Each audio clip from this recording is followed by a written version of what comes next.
Porque ações, elas foram feitas para comprar, não para vender. Entendeu?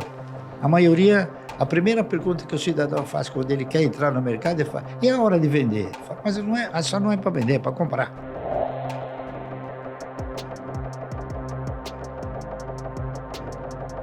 Existem ações pagando mais de 100%, mais de 200%, mais de 300%. Por quê? Por exemplo, você tem ações que comprou 15 anos atrás, 10 anos atrás, por R$1, tá certo? E hoje você recebe R$10 de dividendo. O teu custo é R$1. Sim, já ficou lá para trás. Então, se você não compra mais, o teu custo, o retorno é muito superior. É isso? Que é o yield on cost. É que isso que você está falando é se você comprar agora, já. Mas se você olhar para um pouco do passado, por exemplo, eu tenho ações que eu paguei 25, 30 centavos e ela já me pagou R$20 de dividendo. Quanto é isso aí? Não, é 100 vezes mais. 300, 400, 500, 1000% a mais. Então, por isso é que o ganho obtido através de ações, ele é imprevisível se você for um investidor.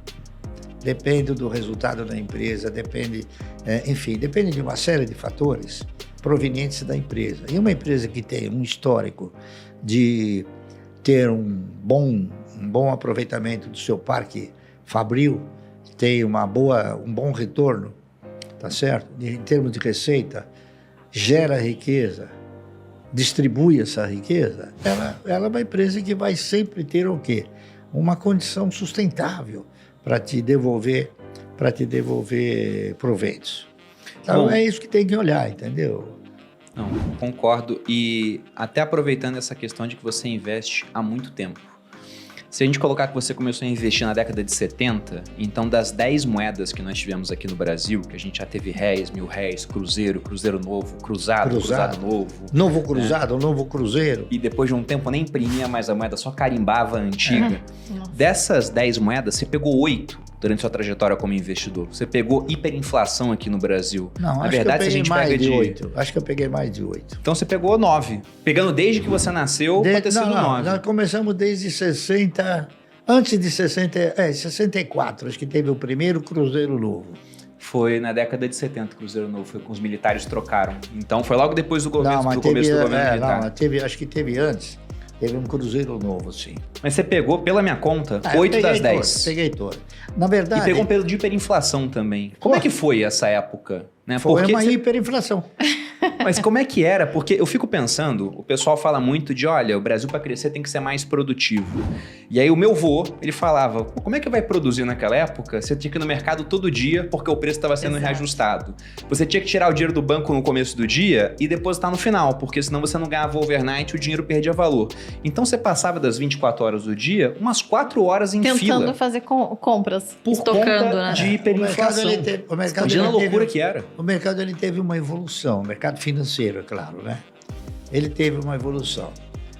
Quando se implantou a caderneta de poupança, o objetivo do Estado era retirar recursos do meio circulante, pagando um retorno ao cidadão. Então, se a memória não me trair, o primeiro intervalo de remuneração da caderneta de poupança era anual. Depois, ele passou a ser semestral. O cara tinha que deixar o dinheiro preso durante um ano para ganhar um retorno? Então. Por quê? Porque você tinha uma visão de investimento maior. Então, voltou para 6 meses. Por quê? Porque aquilo abreviou. O sentimento de ganho abreviou. Tá certo? Depois de 6 meses, passou para 3 meses. Depois de 3 meses para 1 mês. Entendeu? Então, foi uma regressão gradual, não foi... Então, por quê? Porque também a estrutura financeira do país, ela veio se maculando nessa questão da inflação gradualmente, não foi de repente. Tá entendendo? Era bom para o pessoal ansioso, que adora comprar e vender, comprar e vender. Não, mas aí no caso não era comprar e vender. Aí no caso era o seguinte, quando você aplica os seus recursos em um papel de renda garantida, certo? Qual é a sua expectativa?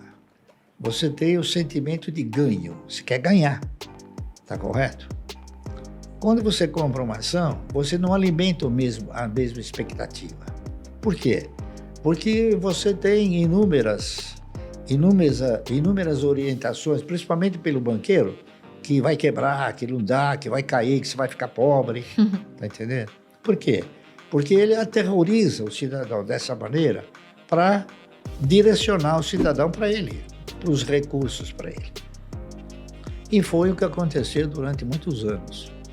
Eu não sei se você chegou a pegar, mas o Estado sempre fez um apelo sedutor ao indivíduo.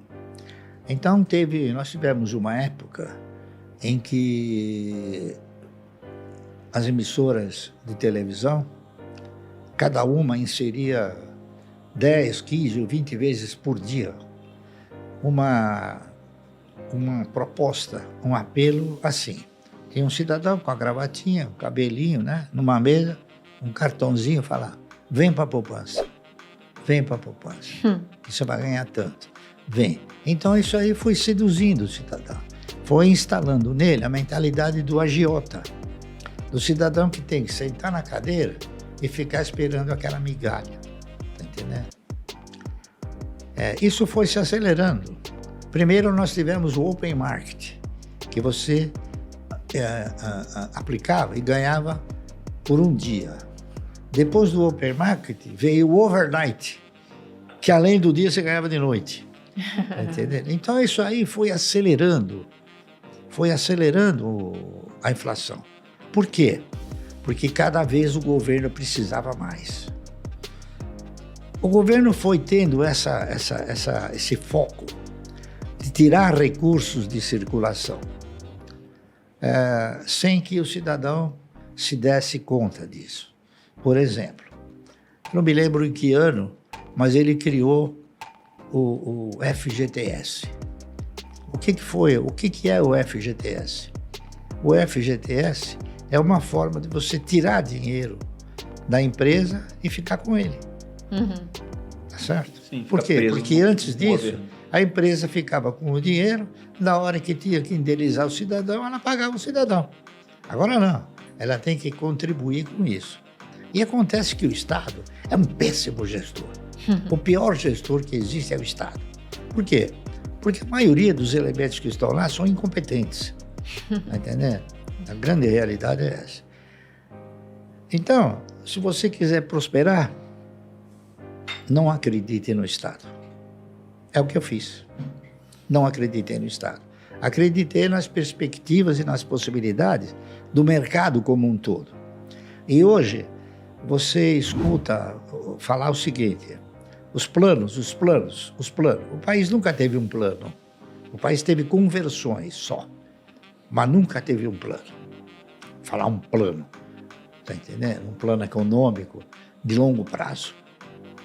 E essa aqui é a verdade. O que eu fico curioso é como que você fez para, durante essa época, se manter fiel à sua estratégia. Porque você fez um estudo e, como você mesmo disse, era muito mais uma esperança, que você não sabia se daria certo naquele ambiente. Quero comprar 1.000 ações por mês de uma determinada empresa. E foi fazendo isso e falou que no 8º ano o negócio já se sustentava. Só que você pegou um período do Brasil extremamente conturbado. Se a gente volta lá atrás, mas durante esse período de 40 anos, a inflação foi de no mínimo 2 dígitos todo ano, às vezes 3, às vezes 4. Um monte de planos econômicos malucos. Chegou uma época do Delfim que ele, como um bom futurólogo, não é isso? Ele projetou a inflação 12% ao ano. E ficou 2 anos como 12% em termos de imagem, mas na realidade ela era 30%, 40%. Pois é. É que nem hoje, por exemplo, né? Hoje você convive com o número que o governo dá para você. 12%, não é isso? Mas a inflação é 40%. Então, se você acreditar no governo, você faz que nem um caranguejo, você vai para trás. Tá entendendo? Você empresta o dinheiro para ele. Ele quer que você acredite que é 12, porque ele precisa do teu dinheiro para se financiar. Ele pega pagando a juros baixos, parte dos títulos, por exemplo, são corrigidas por IPCA, mas uma taxa, quanto mais baixo o IPCA, Claro. menos ele paga. Aí IPCA, IPCB, IPCC, tudo que você imaginar de IP, é tudo conversa para boi dormir. Tá entendendo? Isso aí é a enganometria que conduz a você a sensação de que você está, através de um índice, você está sendo remunerado. Quando, na verdade, você não está nem corrigindo o seu dinheiro.